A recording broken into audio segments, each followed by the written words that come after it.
Sud Radio, 20h, 22h, mettez vos chansons avant d'entrer. Sud Radio. Et c'est sur Sud Radio que nous nous retrouvons pour notre rendez-vous Mettez vos chansons avant d'entrer en compagnie de Pierre Bellemare, qui est notre invité et qui se livre à nous à travers la partition de sa vie, partition musicale, puisqu'on parle des chansons qui vous ont touché. Juste avant de continuer sur ces chansons qui vous représentent, je voudrais qu'on évoque ce livre, Histoire secrète des 44 photos qui ont bouleversé le monde sur la période 1940-1945. Donc ce sont sans doute les 44 photos les plus célèbres, mais comme toujours, on ne les expliquait pas jusqu'à présent, ne racontait pas réellement l'histoire de ces photos, et surtout ne racontait pas du tout alors l'histoire des photographes. Or, ces photographes sont des gens absolument fabuleux, qui ont fait des photos fabuleuses, et donc ce sont de très très très grands artistes. Et surtout, ce sont des artistes de l'instantané, c'est-à-dire qu'ils photographient, et cette seconde où ils ont photographié devient quasiment historique.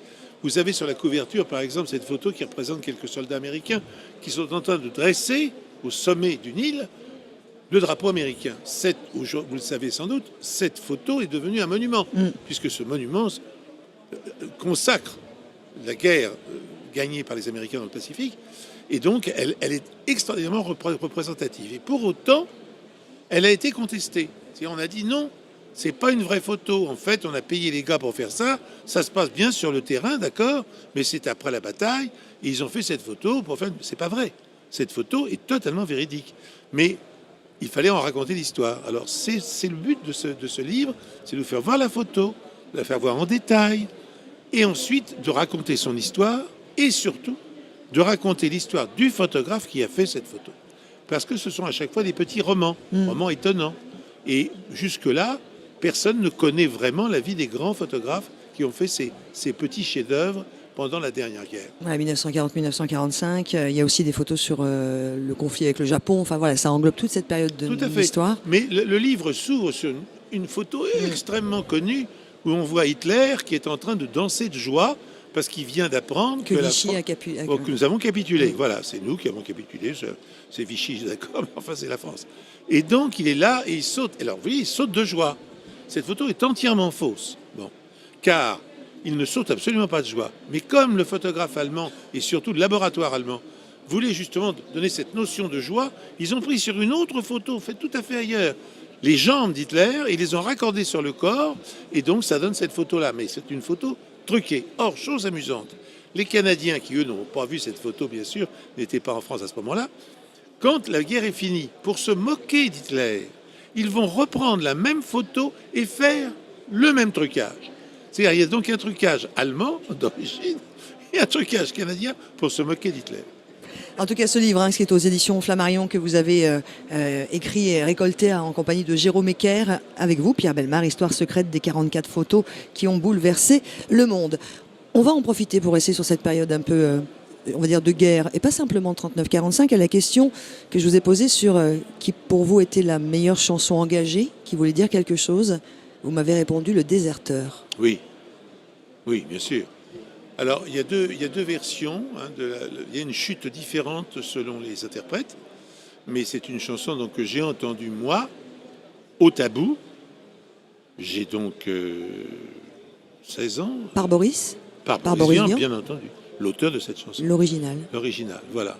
Et donc, dans l'original, je le rappelle, le monsieur qui parle dit qu'il est armé. Donc, il ne cherche qu'à se faire tuer, bien entendu. Alors que c'était presque antinomique, puisqu'il était pacifiste, oui. Et que du coup, il avait quand même un fusil à la fin de la chanson. C'est une chanson, d'ailleurs, Le Déserteur, qui a été, refusée sur les médias. Enfin, ça a été interdite. Ouais, oui. Totalement. Oui, bien sûr. Il était très difficile de l'entendre. Elle a été interdite en enregistrement aussi. Ça a été très, très long. Et Serge Reggiani est le premier qui avait accepté de la chanter. Non, c'est Boris, bien sûr. Oui, Boris l'avait chantée, mais il l'avait proposé à d'autres chanteurs qui avaient tous refusé. Non, il y a Yves Montand qui a aussi chanté. Après oui, non, mais je dis pas que c'est pas après.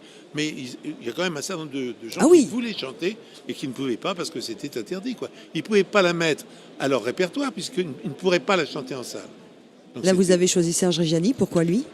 Parce que pour moi, ça a été d'abord le comédien de ma jeunesse, d'une part, un très très grand comédien, un homme d'une sympathique au plus, Et je trouve qu'il interprète les chansons. Il a été une révélation dans son temps par sa manière d'interpréter ses chansons. Voilà, c'était une révélation. On ne s'attendait pas à ce que ce comédien soit un aussi bon chanteur en quelque sorte. Le Déserteur par Serge Reggiani, c'est sur Sud Radio. Monsieur le Président, je vous fais une lettre que vous lirez peut-être si vous avez le temps. Je viens de recevoir mes papiers militaires pour partir à la guerre avant mercredi soir. Le Déserteur par Serge Reggiani avec vous, Pierre Bellemare. Rappelez-nous pourquoi cette chanson est pour vous vraiment la chanson du message personnel. Vous êtes totalement pacifiste. Totalement. J'ai fait mon service militaire, cela dit. Bon. J'ai été en Allemagne, et en Allemagne au moment où on se battait beaucoup en Corée, on se battait beaucoup en Indochine, c'était la France encore qui se battait là-bas. Et on m'a évidemment recruté, c'est-à-dire qu'on m'a dit, vous ne voulez pas partir, la paye est très bonne et ça va être une aventure formidable pour vous qui êtes tout jeune. J'ai sérieusement refusé parce que je n'ai jamais voulu faire la guerre, ça ne m'a jamais intéressé. Et j'avais vécu, moi, en tant qu'enfant, la Deuxième Guerre mondiale à Paris, avec tous les drames de Paris. Il y a à Paris et puis en Normandie aussi. Vous racontez quand vous aviez à peine 15 ans dans votre village où les Allemands... Ah mais ça c'est le début de la guerre. C'est ça. C'est quand la débâcle s'annonce et que donc les Allemands avancent en France avec une facilité déconcertante. Et donc ça se passe dans mon village, oui. Parce qu'avant que ne passent les Allemands, pourquoi? Que faisait ce bataillon, en quelque sorte, qui était là, impeccable, dans des tenues magnifiques, avec des chenillettes françaises absolument sublimes. Et ils sont arrivés dans notre village en disant, ben voilà, on va défendre le village. Alors on va faire des barricades partout, on va installer des canons. Bon. Et on voyait tout ça s'installer. Et puis à un moment donné, une colonne de chars allemands est arrivée. Alors ils se sont arrêtés. Une voiture est venue jusqu'à nous. Un officier allemand a dit, voilà, qui puis-je parler? Il parlait qu'allemand. Mon père, qui parlait parfaitement l'allemand, donc a été nommé traducteur. Et l'officier allemand a dit, voilà, vous avez une demi-heure pour démonter tout ça. Sinon, on va tirer et vous allez faire un massacre. Alors évidemment, quand l'officier allemand est parti, mon père, le maire, l'adjoint au maire, ont tous été voir l'officier qui commandait ce petit régiment, enfin ce bataillon. Ils lui ont dit, écoutez, il a raison. Qu'est-ce que vous allez faire? Vous allez détruire des maisons, détruire des vies humaines. À quoi ça va servir? Moi, à rien. Bon. Alors le capitaine n'a pas osé prendre de décision. Il a dit, écoutez, je vais aller voir le commandement. Il est parti en voiture, on ne l'a jamais revu. Alors une demi-heure plus tard, c'est le lieutenant qui lui a pris la décision. On a démonté les barricades et on a laissé passer les Allemands. Et il passait en nous saluant et en faisant « Guerre finish ! Guerre finish !» J'ai encore ce mot dans la tête comme ça. Et c'est ma première immense douleur. Et ensuite, nous avions un chien qui s'appelait Briscard, qui avait été élevé sur la ligne Maginot, que le fiancé de ma sœur avait envoyé, et nous avait fait parvenir, un chien charmant, adorable. Mais quand il a vu arriver les Allemands en voiture, je ne sais pas pourquoi, il s'est mis à traverser la route et à rester devant. Et évidemment, le convoi, ça a été arrêté par un chien, et ils ont été le prendre, le donner à ma sœur. « Ici, nous ne sommes pas pour faire la guerre aux chiens, madame. » Voilà, j'ai toutes ces phrases en tête. Vous avez des souvenirs des chansons que vous écoutiez à l'époque? Alors, on écoutait toutes sortes de chansons, mais c'était surtout, il y a eu heureusement Charles Trenet qui était là et qui a eu certainement les plus belles chansons de sa création, sans doute été écrites dans cette nostalgie du bonheur perdu et en espérant en retrouver un autre. Voilà. Charles Trenet d'ailleurs, que vous avez sélectionné, on le verra tout au long de cette émission, à la question, votre chanson que vous aimeriez emmener si vous alliez sur une île déserte. Mais on y reviendra un peu plus tard sur Sud Radio. On va faire une toute petite pause, Pierre Bellemare, et puis dans quelques instants, je vous parlerai de la chanson qui vous émeut, celle qui déclenche chez vous ou de la tristesse ou de la joie.